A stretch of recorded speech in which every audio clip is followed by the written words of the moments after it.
ఇప్పుడు నవ్వుతున్న వాళ్ళని చూసి నువ్వు కృంగిపోవద్దు.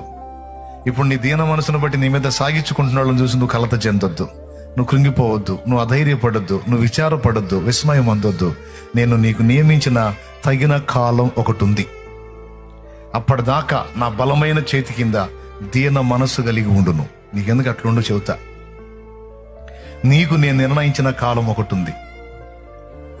అది నేను నీకు తగిన కాలంగా డిసైడ్ చేశాను.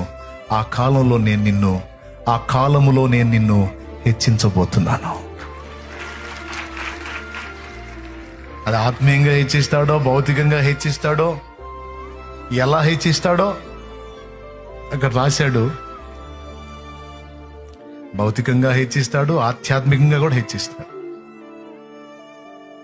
నువ్వు హడావుడి పడవాకు, తపన పడవాకు, నిన్ను నువ్వు చూపించుకోవడానికి ట్రై చేయవాకు, ఏదేదో అనుకుని పరిగెత్తవాకు. కొంచెం